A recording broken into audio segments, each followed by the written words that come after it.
Curators say the goal was not to choose hot artists but to include those facing pressures from art school debt and the collapse of small galleries. This year's Whitney Biennial, considered the country's most important showcase of contemporary art, has 75 participating artists, and one who has already withdrawn. The biennial, no stranger to controversy, is an indicator of currents in the field as well as a career booster for the artists included. Past editions have sparked debates over identity and representation, but this year, before the list of participants was even released, a Chicago-based artist, Michael Rockowitz, pulled out of the exhibition in a protest against a museum vice chairman, Warren Kanders.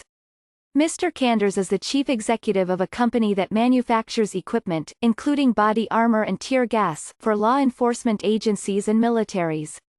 The New York Times received a copy of Mr. Rockowitz's letter to the curators, dated December 18, withdrawing from the show.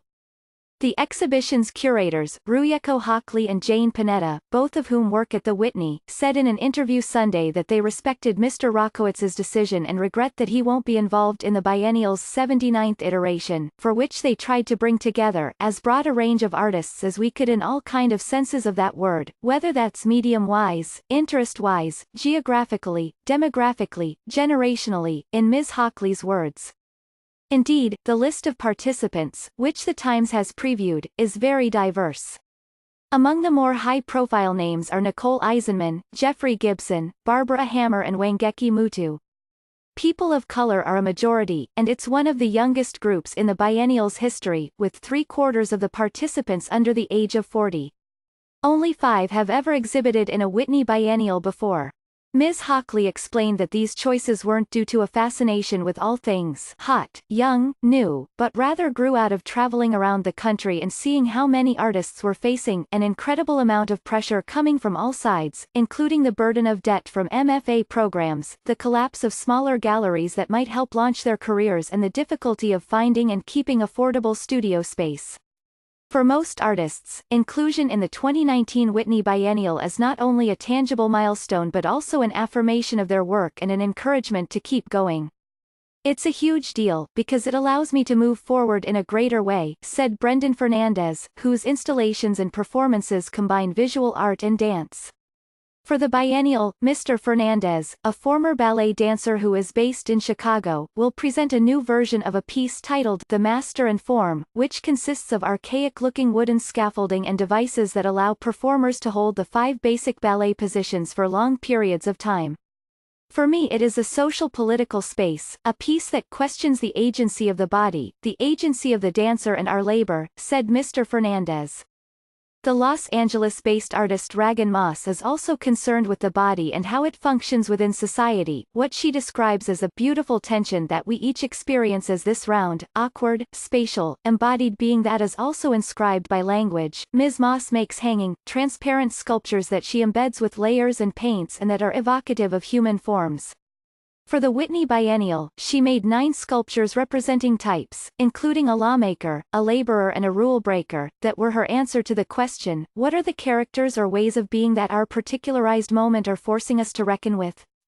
To its curators, the 2019 Biennial feels very much like a product of its time, with artists grappling with questions about race, gender, financial inequality, gentrification, the vulnerability of the body, said Ms. Panetta. But she added that the work in the show mostly strikes a tone that's less agitprop-like or angry than one might expect in 2019. "It's really work that feels more productive, forward-looking, with a kind of optimistic and hopeful tenor to it." Her hopeful tone is somewhat at odds with the controversy that has been dogging the Whitney in recent months, and that led Mr. Rockowitz to pull out of the biennial. The protests over Mr. Kanders's presence on the Whitney's board began last November, when Hyperallergic reported that U.S. Customs and Border Protection agents had used Safariland's tear gas on asylum seekers at the Mexican border.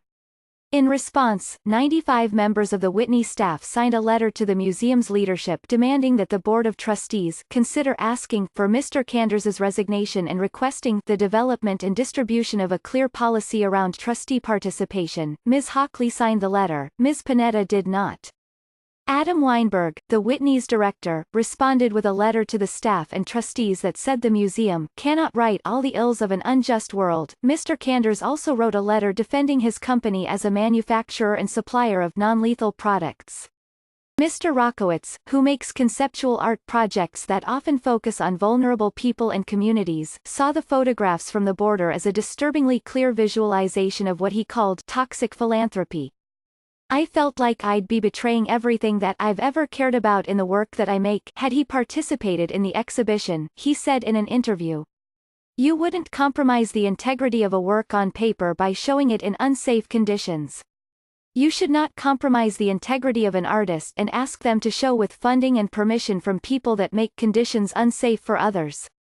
Commissioned for the biennial to create new work for a project recreating the artifacts and sites destroyed in the Iraq War, Mr. Rockowitz said he decided that the best way to support the Whitney's employees was to withdraw from the show as an act of both protest and solidarity. I felt like the only way to truly leverage any kind of voice was to say that oftentimes what an artist doesn't do is more important than what they said they will do, he explained. There has been closer scrutiny in recent years of whom museums pick to serve on their boards.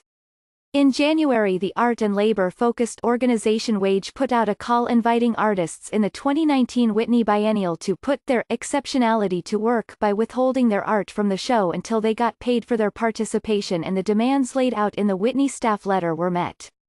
The Whitney confirmed that participants in the 2019 Biennial are being paid. The Times later learned the amount as $1,500, the fee WAGE suggested. The activist movement Decolonize This Place has also been leading protests at the Whitney, beginning with a gathering and burning of sage in the museum's lobby in December. The following month, the group held a town hall meeting that was attended by more than 200 people, including employees of the Whitney. In an interview, Amin Hussain, an organizer with the group, called the Whitney Biennial a band-aid of representation.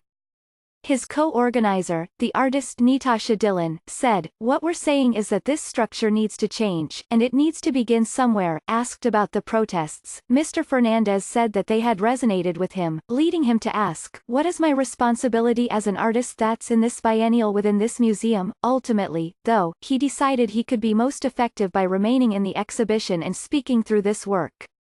"I am an artist that has a political voice, and my voice needs to be heard," he said.